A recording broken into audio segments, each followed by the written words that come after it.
Dale!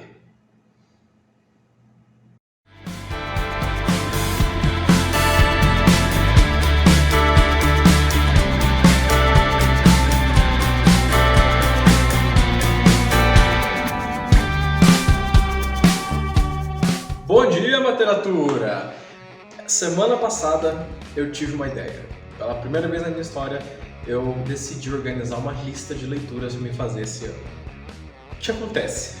Durante o meu ensino médio eu lia bastante, mas eu entrei na faculdade e acabou que literatura acabou ficando um pouco de lado, comecei a ler muito livro técnico, muito livro de história e literatura ficou de lado.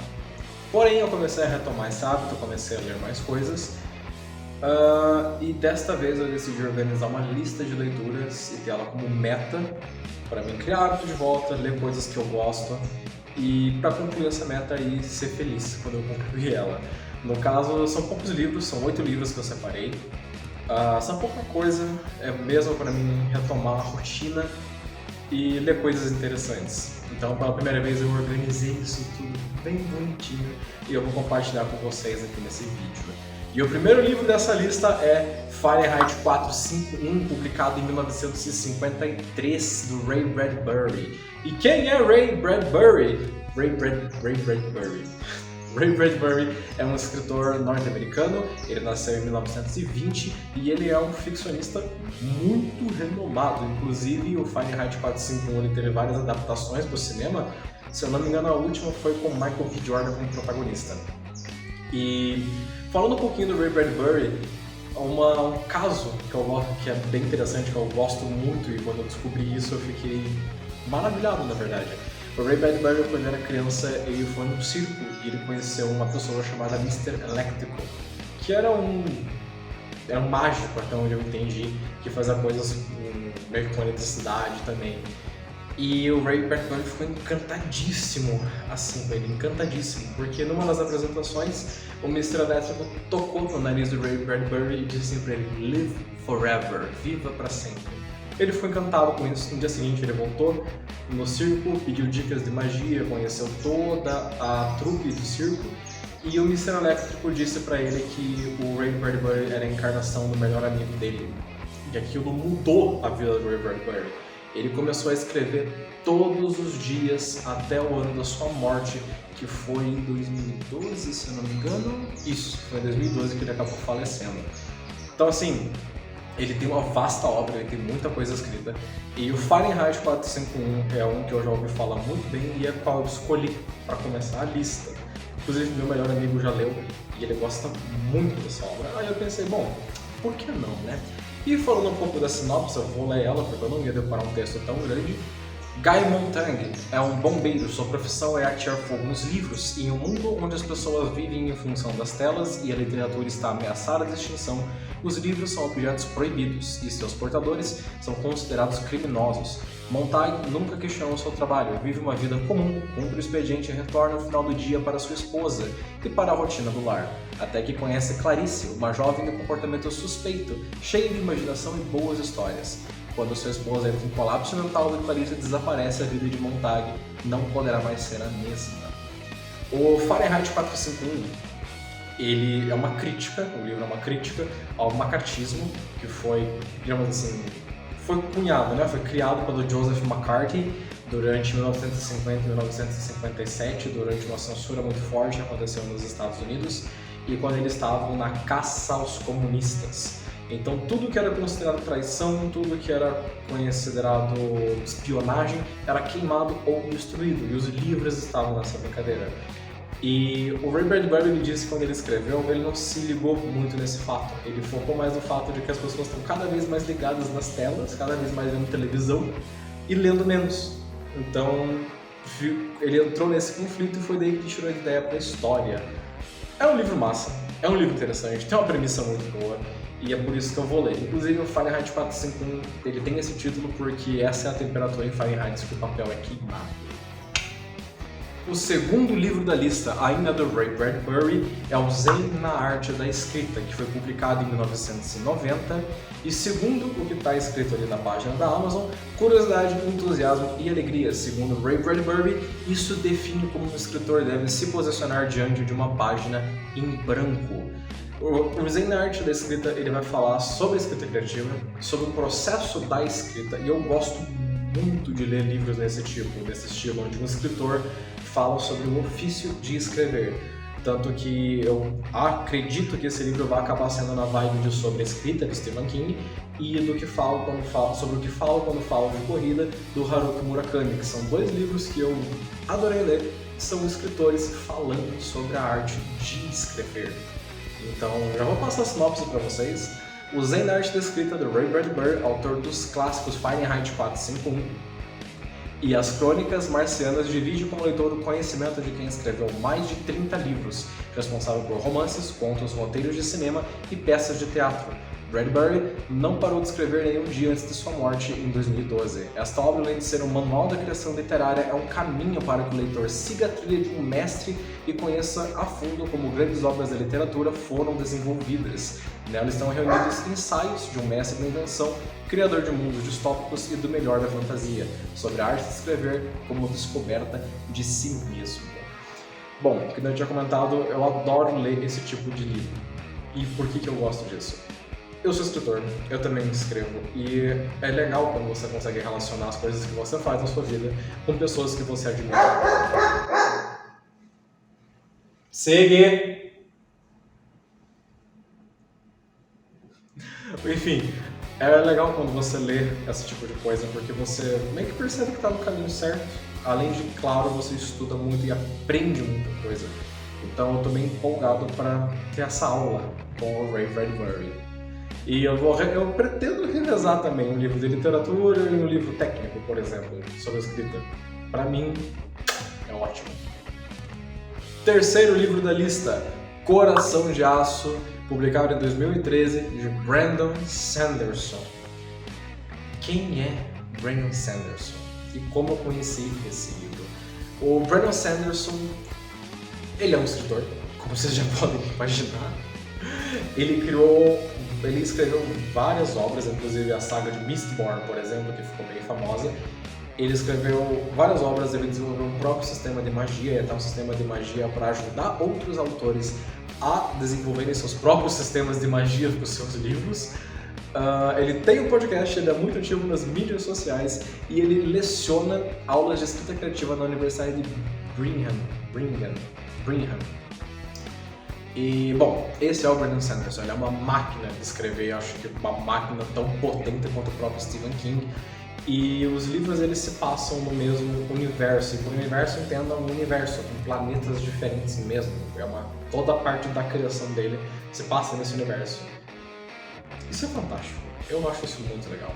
E faz muito tempo que eu quero ler Brandon Sanderson, justamente por ele, atualmente, ele está vivo ainda, ele ser um autor de fantasia tão renomado. E, inclusive, uma coisa que é bem interessante se dizer, o Brandon Sanderson ele foi convidado a terminar a série da Roda do Tempo, depois que o autor dela faleceu. Isso foi em 2007, e o Brandon Sanderson concluiu a saga. Isso é muito legal. O cara é muito bom. Pode você imaginar alguém assumindo uma obra de outra pessoa para concluir, o cara tem que conhecer muito sobre, o cara tem que mandar muito bem, senão fica totalmente diferente uma coisa da outra. Então, bom, são coisas assim que me deram vontade de ler Brandon Sanderson. E por que Coração de Aço? Eu vou dar a sinopse, aí eu falo um pouco mais do motivo de eu ter escolhido esse livro. Misteriosamente, várias pessoas de diferentes origens recebem superpoderes, mas são corrompidas por eles e tornam-se vilões cruéis. Após tomarem o controle das cidades para si, eles criam uma nova realidade distópica, submetendo os humanos a uma vida de servidão. Isso aconteceu há 10 anos, quando David viu seu pai ser morto por Coração de Aço, ditador de Nova Chicago. Agora ele se dedica a estudar as fraquezas desse e de outros supervilões, planejando fazer parte do misterioso grupo dos Executores, pessoas comuns com a ousada missão de matar os tiranos um a um. Achou parecido com alguém? The Boys? É muito parecido. Quando eu vi esse livro na livraria, eu trabalhava na livraria de Curitiba quando eu vi esse livro. Eu achei fantástico, eu achei a ideia incrível, eu achei a premissa legal. Eu fiquei muito interessado. E eu tenho uma ideia de como vai ser esse livro, eu espero que seja essa a ideia, porque eu vou adorar se for. E quando eu comecei a ver The Boys, eu achei que ia seguir essa ideia. E para vocês terem uma ideia, Eu acho, bom, não vai ser spoiler pra ninguém mais, já aconteceu faz tempo na série. O Translúcido, a forma que o Translúcido é morto, eles capturam o Translúcido, eles matam ele, e tem todo um estudo sobre como pegar o cara, e eles descobrem sobre a pele do cara, como é que funciona, que o Translúcido fica invisível e deixa a pele resistente que nem um diamante. E eles fazem um plano mirabolante pra pegar o cara e pra findar o cara. E eu pensei que depois ia ser exatamente isso, eles caçando um por um dos Supes e vendo a fraqueza deles e vendo como derrotá-los. Acabou que a série não foi isso, só que esse começo da série pra mim é perfeito. Se a série seguisse ali, naquele tipo eu ia achar incrível. E eu espero que Coração de Aço seja mais ou menos dessa vibe. Então eu tô bem interessado de ler. É uma trilogia, então a hype tá muito alta pra ler.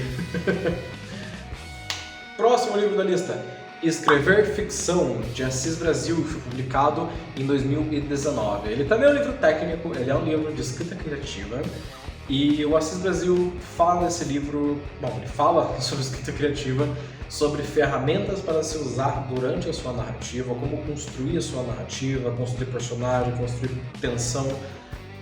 Ele dá uma aula sobre como escrever um livro. Esse livro é maravilhoso. Eu uso ele numa literatura bastante, inclusive. Se vocês acompanham no Instagram, eu sempre referencio esse livro quando eu faço um post baseado nele, porque as dicas são valiosíssimas para qualquer pessoa que tem vontade de escrever ou para qualquer pessoa que está interessada em saber como é o ofício do escritor. O Assis Brasil ele não segue o caminho, por exemplo, do Stephen King ou do Murakami.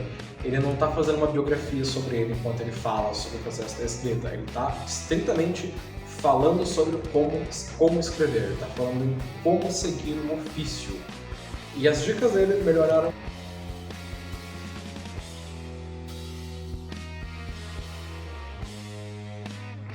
Continuando a minha lista, depois desse pequeno problema técnico que eu tive com a gravação, o próximo livro é Olhos d'Água, publicado em 2014 por Conceição Evaristo. E quem é Conceição Evaristo? Ela nasceu em Minas Gerais em 1946, o nome dela é Maria da Conceição Evaristo de Brito, ela é formada em Letras pela UFRJ, mestre em Literatura Brasileira pela PUC-RJ e doutora em Literatura Comparada na Universidade Fluminense. A sua pesquisa gira em torno da literatura afro-brasileira e ela participa ativamente de vários movimentos de valorização da cultura negra no nosso país. A estreia dela no mundo da literatura foi quando ela começou a publicar contos e poemas, o que ficou conhecido como Cadernos Negros. E o livro que a gente vai estar lendo foi publicado em 2014 e foi finalista do Prêmio Jabuti. Então, a mulher é muito brava, é muito boa. Enfim, os textos dela, no caso, e esse meu próprio Olhos d'Água, ele vai retratar uma realidade brasileira através de mulheres negras na história e vai discutir muito sobre a pauta da cultura afro-brasileira. E é muito importante tentar ler esse tipo de literatura na nossa sociedade hoje em dia. Eu conheci ele na faculdade, foi uma grande amiga minha que me falou desse livro, cheguei a ler sinopse dele. Acabou que eu não comprei na época, porque eu não tinha dinheiro, porque eu estava um lado de coisa para estudar na faculdade, mas agora que quando eu fui fazer a lista, eu falei, não, eu vou arranjar espaço para ler esse livro. Eu já vi muita gente falando dele na internet, então eu estou bem interessado em ler esse livro. E antes de a gente seguir para o próximo, vou dar a sinopse do livro, é claro. Em Olhos d'Água estão presentes mães, muitas mães, e também filhas, avós, amantes, homens e mulheres, todos evocados em seus vínculos e dilemas sociais, sexuais, existenciais, numa pluralidade e vulnerabilidade que constituem a humana condição. Sem quaisquer idealizações, são aqui recriadas com firmeza e talento as duras condições enfrentadas pela comunidade afro-brasileira. Próximo agora. Publicado em 2020 e foi vencedor do Prêmio Jabuti em 2021, eu estou falando de O Avesso da Pele, de Jefferson Tenório, mais um ator nacional, mais um autor negro na nossa lista. E no caso, quem é Jefferson Tenório? Jefferson nasceu no Rio de Janeiro em 1977, ele foi para Porto Alegre e se graduou doutor em Teoria Literária pela PUC-RS.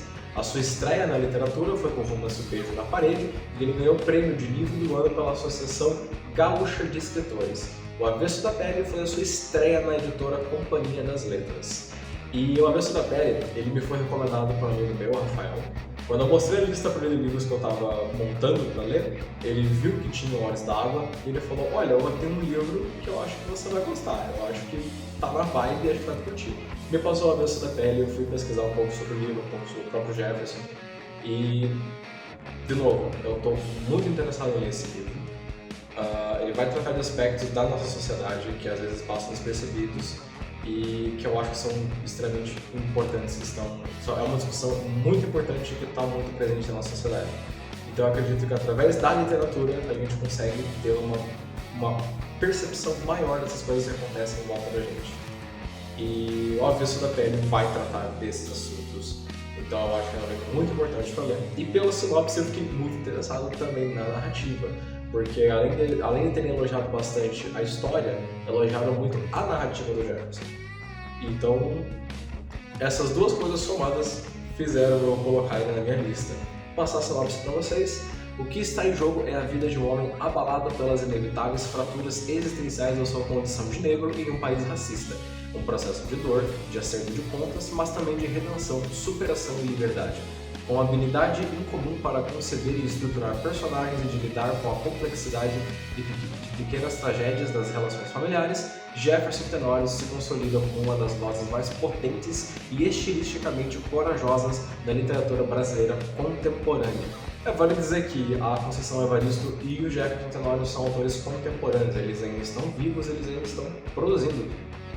Isso é muito legal. Eu acho que é o Assis Brasil, o Jefferson Tenório, o Brandon Sanderson e a Conceição Evaristo são os autores que são contemporâneos, né, que estão vivos atualmente. Tem mais um, mas ele é o bônus, então no final eu falo dele. Então vamos pro próximo. O próximo livro da lista é A Mão Esquerda da Escuridão, de Ursula Le Guin. E por que ele está aqui e quem é Ursula Le Guin? Quem foi Ursula Le Guin? A Ursula, ela era uma escritora estadunidense, muito conhecida por suas obras de ficção especulativa, ou seja, de fantasia, de ficção científica, de terror, tudo isso entra no campo da ficção especulativa, tá? E ela ficou muito conhecida por esses trabalhos de ficção ambientados no universo de Heine, eu acho que assim pronuncia, e no universo fantástico do Ciclo de Terra-Mar, da Ursula Le Guin. E ela foi uma das maiores intelectuais do século XX. E se hoje em dia a gente estuda literatura fantástica, se a gente estuda ficção especulativa com a seriedade que a gente dá hoje, é por conta de Ursula Le Guin. Pelos assuntos que ela levantou nas suas narrativas e pela seriedade com que ela trabalhava com a ficção especulativa. Tá? Vocês já vão entender um pouquinho mais disso. Ela foi muito premiada, ela foi vencedora de vários prêmios, e ela ficou mundialmente conhecida dentro da ficção científica, dentro da própria fantasia. Eu conheci a Ursula, eu vi um livro dela uma vez para vender, eu achei muito bonita a capa, inclusive era uma esquerda escuridão, uma capa muito bonita, bem chamativa. Aí eu fui atrás para ver quem era, e por fim eu vi um vídeo da Rita Von Hunt falando sobre esse livro e pronto, já me convenceu 100% de que eu tinha que ler esse livro. A Ursula, ela fala muito que a ficção ela tem o poder de abrir fissuras na nossa realidade, para a gente conseguir enxergar ela e criticar ela, diferenciar ela. A ficção científica, ela extrapola a nossa realidade. A gente pega um assunto, extrapola na ficção científica até um ponto que a gente consiga olhar para aquilo e criticar. Até um momento que você vai parar e pensar, não, pera, mas isso acontece de verdade. A Ursula falava disso, ela falava que a função do ficcionista é mentir de certa forma, porque através dessa história que ele conta uma realidade diferente da nossa. E isso faz com que a gente pense sobre aquela realidade até que vem um estalo e a gente se liga de que na narrativa está falando da nossa realidade. E A Mão Esquerda da Escuridão, ele vai tratar sobre gênero, poder e narrativa. Então, no caso, pensa assim, é um livro que foi publicado pela primeira vez em 1969, discutindo assuntos de gênero, que é uma coisa que está muito em pauta na nossa sociedade, que tem muitas discussões sobre isso. Então, assim, a ficção científica tem esse poder de fazer a gente refletir sobre aspectos da nossa sociedade, por mais que o tempo passe, desde a primeira publicação da obra, elas ainda continuam em pauta, elas ainda continuam importantes para serem lidas. E a Ursula Le Guin é um dos maiores nomes da ficção especulativa, que nem eu falei, e eu, como escritor de fantasia, não poderia deixar de ler Ursula Le Guin. Então eu escolhi justamente A Uma Esquerda na Escuridão, porque eu vi a Rita Von Hunt falando sobre, e é o livro dela que eu mais li por aí quando eu saio na rua, quando eu vou livrarias e afim. Então ele tá aqui na lista. E vou passar a sinopse para vocês. Enviado em uma missão intergaláctica, Genly Ai, um humano, tem como missão persuadir os governantes do planeta Geren a se unirem a uma comunidade universal. Entretanto, Genly, mesmo depois de anos de estudo, percebe-se despreparado para a situação que lhe aguardava. Ao entrar em contato com uma cultura complexa, rica, quase medieval e com outra abordagem na relação entre gêneros, Genly perde o controle da situação. É humano demais. E se não conseguir repensar suas concepções de feminino e masculino, correrá o risco de destruir tanto a missão quanto a si mesmo. Eu acho que só a sinopse já faz a gente pensar sobre como cada um de nós conhecemos um Genly por aí, né? Por fim, antes da gente seguir pro final do vídeo, tem mais um livro, um livro bônus, hein? Segura um pouquinho. Eu venho falar para vocês que eu, Matheus, trabalho com revisão de texto, redação e copywriting. Então, se você está precisando de uma revisão de texto, se algum amigo seu está precisando de uma revisão de texto, seja para o seu livro, para a sua história, para o seu conto, seu artigo científico, para o seu TCC, mestrado, doutorado, me manda uma mensagem. Pode mandar ali no Instagram, @materatura, ou pode mandar no meu e-mail, moledo.mateus@gmail.com. A gente conversa e eu consigo te ajudar fazendo essa revisão para você, beleza? E passando para o último livro da lista, o livro bônus. Se eu conseguir ler toda essa lista ainda esse ano, eu vou fechar o ano lendo o último livro, que é nada mais, nada menos que O Nome do Vento, de Patrick Rothfuss. Eu acho que é assim que pronuncia o nome dele.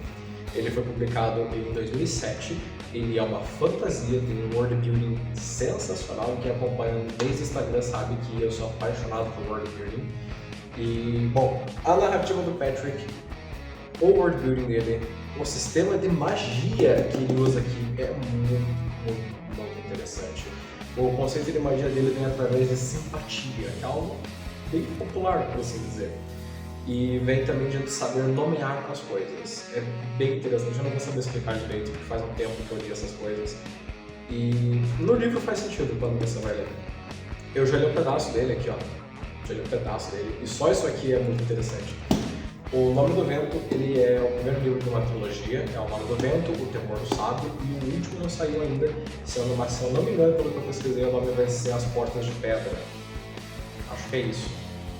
E, bom, continuando no formato que a gente estava fazendo, quem foi Patrick Rothfuss? Patrick Rothfuss, ele nasceu em 73, ele se tornou um leitor ávido desde muito pequeno, e ele se formou com bacharel de inglês e recebeu o título de mestrado da Universidade de Washington em 99. O Patrick teve uma coluna no jornal da universidade e durante esse período ele escreveu um romance intitulado de The Song of Flame and Thunder. Ele foi recusado em várias editoras, até que ele usou um pedaço desse romance e enviou para um concurso literário e ganhou. Aí ele vendeu os direitos para Down Books, e ela dividiu em 3 esse romance, e aí surgiu O Nome do Vento. Ele é muito aclamado pela crítica, inclusive tem uma nota de capa do George Martin, que George Martin é autor de The Game of Thrones. E, enfim, passando a sinopse para vocês, ninguém sabe ao certo quem é o herói ou o vilão desse fascinante universo criado por Patrick Rothfuss. Na realidade, essas duas figuras se concentram em Colt, um homem enigmático que se esconde sob a identidade do proprietário da hospedaria Marco do Percurso. Na infância, numa trupe itinerante, passado pelos anos vividos numa cidade hostil e pelo esforço para ingressar na escola de magia, O Nome do Vento acompanha a trajetória de Colt e as duas forças que movem sua vida: o desejo de aprender a arte de nomear as coisas e a necessidade de reunir informações sobre o Chandriano, o lendário e misterioso grupo que assassinou sua família. Então é isso, esse aqui vai ser o livro bônus, para terminar ele, depois que eu acabar a lista. E aí eu faço uma nova lista, eu acho. Se eu concluir essa lista inteira até com o Nome do Vento até o final do ano, antes do final do ano eu faço uma lista nova, ou vejo alguns livros para ler, mas se não, é isso. Muitíssimo obrigado a todo mundo que assistiu, espero que vocês estejam gostando aqui do conteúdo do Materatura no YouTube e também do Materatura na rede vizinha, no Instagram. Eu ainda estou encontrando o meu formato de fazer os vídeos, mas eu acho que é isso aqui que eu vou melhorar só. Esse formato aqui eu vou deixar ele melhor. Mas enfim. Então, seguinte, me contem quais são suas leituras para 2023, o que você está lendo agora, o que você está querendo ler. Vamos trocar uma ideia ali nos comentários. Pode opinar, pode dar pitaco na minha lista também, podem indicar livros que eu vou guardar eles numa lista e quem sabe eu bote ele na lista do próximo ano. E é isso, meus queridos. Não se esqueçam de deixar o seu like, não se esqueçam de se inscrever e não se esqueçam de ligar o sininho para receber atualizações de quando tiver mais vídeos.